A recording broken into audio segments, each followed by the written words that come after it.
I know that this changed because a Black person was with me in that bar.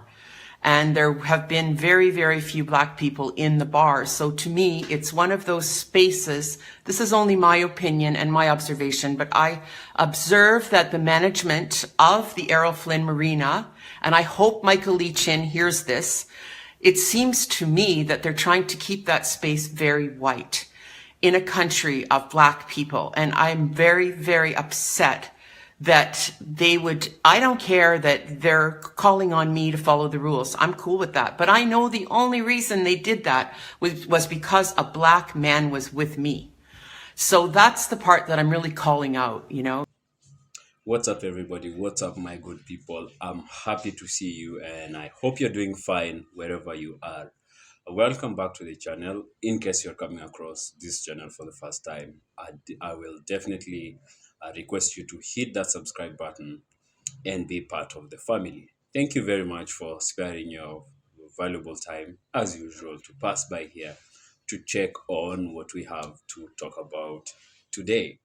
So, without wasting so much time, I want us to again talk about this beautiful country of Jamaica. In the last video, we were talking a little bit about Jamaica, colorism, and racism in Jamaica. What I'm beginning to realize is just like all other African countries, there is just too much similarities between the country of Jamaica and the countries in Africa. And I love Jamaica personally. Africans really love Jamaica, and of course, Jamaicans love Africa back. There is a strong bond between Jamaica and Africa, and we actually just feel like Jamaica is part of Africa. So let's watch a video by a white lady here on what she's saying about Jamaica. Let's listen, let's learn, and let's have something to say at the end of this video. So here is the video. Good afternoon, friends. I've been trying to find a way to write about this, and I decided, you know what, I think I can do a better job speaking about it. So there's been a few incidents since I've been here in Jamaica. It's been 3 weeks of, I just love this country. I love the people. I love everything about it. But I just wanted to share with you, all week I was going to the marina to hang out and do my work and really enjoy the restaurant there, which is a beautiful space. It's part of a public marina that's all been refurbished. It's called the Errol Flynn Marina. And the restaurant has a swimming pool in it. And the swimming pool is for the people who come in on the boats from the marina. And they're all, so far, as I've seen, they've all been white people who swim and use the pool and use the restaurant and have drinks and food and so on. So all week I've been swimming in the pool. I don't have a boat. No one questioned that, of course, because my skin's white and I fit in. And I wasn't trying to get away with anything. In fact, the manager of the restaurant, who's Cuban, was so cool about everything. He said it was no problem for me to swim there. And I mean, it's just part of the restaurant, kind of, you know. It's the way they've set it up is really what I'm upset about. Well, actually, no. What I'm really upset about is what happened yesterday. So all week, so yesterday was Thursday, so that's the fourth day. So yesterday, I invited a friend of mine who's Black Jamaican, very dark, what you guys say, blue-black, you know, very dark-skinned Jamaican, to come there and meet me for a drink. So he came there, and he wasn't coming for a swim or anything like that. I was going to have a swim, and the security guard came up and told him that he has to tell me that the management says that I'm not allowed to swim in the pool. So he said, no, you need to tell her that, not me. That's not up to me to do that. So the security guard came and told me that, and I just was like, okay, because I knew that that was the rule, but I observed all week, and I did swim in the pool all week, and there was no problem. So I know that this changed because a Black person was with me in that bar. And there have been very, very few Black people in the bar. So to me, it's one of those spaces. This is only my opinion and my observation, but I observe that the management of the Errol Flynn Marina, And I hope Michael Lee Chin hears this. It seems to me that they're trying to keep that space very white in a country of Black people. And I'm very, very upset that they would, I don't care that they're calling on me to follow the rules. I'm cool with that. But I know the only reason they did that was because a Black man was with me. So that's the part that I'm really calling out, you know. So then we left and went to the beach. They have a beach, what do they call it? Bikini Beach, to go swimming there. And it was 5 to 5. And the security guard came, a woman, and said, we can't swim there because they're locking the gates. So this is another thing now. This is another issue, but it's like, what are you talking about? How can you lock the beach? First of all, like, that was always a public space for people from Port Antonio have gone swimming in that area. We used to call it the Reef. And the first hotel that was ever built in Jamaica for tourism was the Reef at that area, which burnt down. And then we always went swimming at the Reef, and it was a public space. So now they've made this other beach they call Bikini Beach, and they lock it up at 5 o'clock. And I'm like, what in the heck is going on? Are you telling me that the people of Port Antonio can't go and swim in their own public area because somebody decided to that just doesn't make sense to me at all. And you know, the sad thing is that hardly anybody is using that area because of all these rules. And I said to the security, like, this is Jamaica. What kind of rules are these? All these Jamaican rules. I've never heard of these rules before. What are you guys trying to do? I think you're trying to keep the public out of their own spaces. You're trying to keep that marina for the white people that come as tourists. And that is wrong. It's wrong. It's wrong. It's wrong. That space is a public space. That's for the people of Port Antonio. And if you want to have your little swimming pool for the rich white people that come in on their yachts and get drunk and try to, no, I'm going to stop. Okay, I'm not going to go there. Take that back. If you want to do that, then build the swimming pool somewhere else. Don't have it in the restaurant that we all want to use. That's the only place in that whole area where you can get changed or do anything where there's a washroom. All the other washrooms they've built and the other public buildings they've built are all totally run down and not being used. And I'm calling out the Jamaica Tourist Board and whoever's running this Errol Flynn Marina to smarten up and get these buildings fixed and start allowing the public to come back in and use their space. That space shouldn't just be for the white people that come in on boats, the rich white tourists that come from all over the world. No, this is for Port Antonio, for the people that live here. So that's it for today. And I'm glad I got that out. And I'd love to hear from you. I know there are other people, especially in mixed race couples who are Jamaican, that experience this. The Black partner gets interrogated and stopped and questioned, and you know, the white person just walks right through. We have all the privilege in the world. Nobody ever stops us. Nobody ever says a damn thing to us. So I just feel sick that that's happening in this country. And I really want to call it out, and I want to have a discussion about it.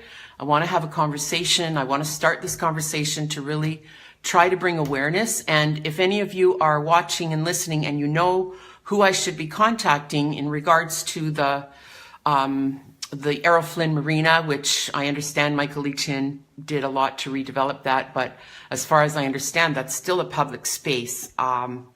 You know, who I should speak to, or if you know a person of influence, if you want to pass on my video to them so they know what's going on, I would really appreciate it. Okay. Thanks, everyone. Okay, wonderful. So right there is the video by that white lady, and immense respect to that white lady for being brave enough to speak the truth. And I have always said I have immense and huge respect to white people that come out, especially to call out on things like racism and colorism, because in as much as they are not the direct victims of this, but nobody deserves disrespect. Nobody deserves discrimination. We're all human beings, and we're all equal, and we're all deserving of dignity. You know, sometimes in most of my videos, I bash white racist and white supremacy.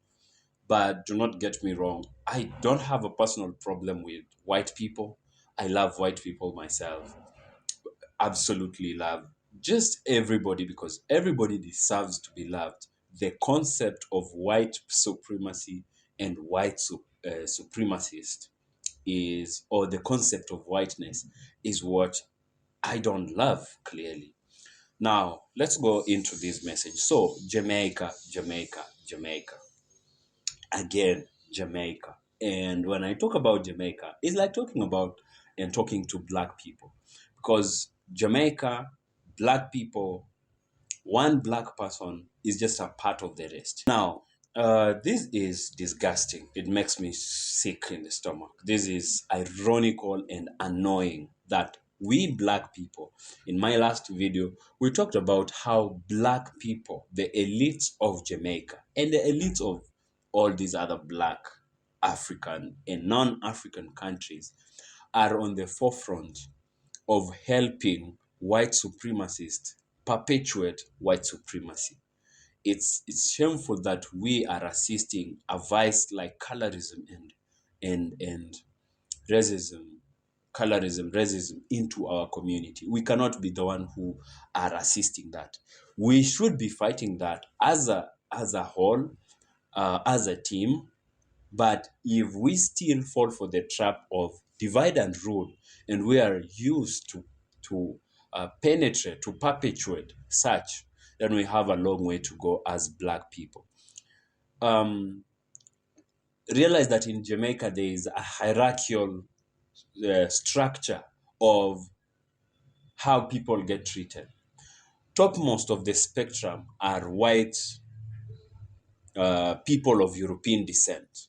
Then it comes down to people of the Middle East and Asia come right next. Of course, those all of them are Asians. And then below the Middle Easterns and Asians from the Far East, then we find Jamaicans of lighter skin tones. Let's just call them Afro-Jamaicans of lighter skin tone. Um, and then below that, or the bottommost of the pyramid of the hierarchy of that spectrum, are the dark skinned Afro-Jamaicans. And those that belong to that spectrum in their appearance but becomes elite in one way or the other, are successful in business, or successful in whatever they do, they tend to get close to the white power structure. And by doing this at the detriment, at the expense of other Jamaicans, now uh, they help advocate or promote white supremacy, by themselves being racist. Like you've heard from this video, a black Jamaican being racially discriminated on his own land. And I want to make this clear, just for the sake of, so all black people know, or so Jamaicans know. This is not even a Jamaican phenomenon, by the way. This is a black people phenomenon. I don't know what is it about black people and being people's pleasers. Not people's pleasers. In fact, being pleasers of the white concept. They have been so brainwashed and messed up, psychologically tortured and tampered with, such that for them, whiteness is what they worship. It's so sad that our own resources, even when they are within our reach, within at our disposal, we give white supremacy priority. Then what battle are we fighting after all? Because we cannot be, moving one step ahead and then we quickly move two steps back. I know this video has been there for some months, but the concept, the message, that behavior that's being displayed there still is living on. I have some perfect examples. So one of my friends, told me one time he was in here in Kenya, went to a national park, a certain very famous, because Kenya is really known to be for good national parks. So one of my friends decided to go out there and have some time there and enjoy. And then he found himself in a place that is frequented mostly by white people, white tourists. And what was disgusting, he told me that in line to check into hotel and find out what's going on here for accommodation at the end of the day, he clearly notices that they keep skipping him and giving priority to white white tourists. And those are Kenyans, black Kenyans like him. And they know that he has come here as a tourist, as a visitor. But because they want to please, or they think maybe they're going to get something from the white person that they're not getting from their own brother or sister. So they kept skipping him and giving priority of attendance, of admission into their facility to white people. It was so heartbreaking. Another friend of mine told me he once found himself in a restaurant that majorly deals with tourists along the coast of Kenya. And he says in this vast restaurant had over 20 people, but about only 4 were blacks. But there was always a kind of way they were giving them, that attitude of, are you guys sure you came to this restaurant? Like young, especially if you're black and young, they probably think you're uh, in the wrong place. Uh, I was somewhere recently with 2 of my other friends, and something happened. So we drove into this facility. Actually, we were attempting to get a game drive, and so we entered this facility to check in, and then right after us, there was a white guy in another vehicle that was behind us. So we parked almost at the same time. There were about 4 people in the car. So one guy that was the driver was the only guy who alighted from the vehicle and went to check in to get the permission and do the formalities before you go into the game drive. And so we also sent one of us to go in to do the same. But they quickly asked our friend to summon us, kind of like to summon us to come, because they didn't believe that when he said we're only 3. And so he was asked to call the other 2, so we can see who they are. Mark you, those are Kenyans who are doing that. But what we noticed is from the other vehicle, the white man checked in, said the number of people that were in the car, and they were never asked to come out of the car. And they proceeded to go in for the game drive. Clearly, black people, please wake up. This cannot be happening, and we cannot be the ones that fan the flames of such things. It's time we decolonize the mind. It's time we wake up to the reality. It's time we gave ourselves priority. It's time we stopped pleasing other people. I mean, it's time we realize that nobody loves you if you don't love yourself. You need to love yourself first, and anybody else will respect you, will treat you with dignity. Making ourselves our priority, and stop pleasing other people, and realize that nobody really loves you if you don't have anything to offer them. I don't think this is something we talk about enough as Black people, and we should be on the forefront of talking about this, fighting against such things that are done to us. I respect it when white people come out to call it, to say the truth, to call it out. But I still think it is our priority first, It is our responsibility and mandate as Black people to be on the forefront. Let's make this known. Let's confront this. And by doing so, we love ourselves. We put ourselves first.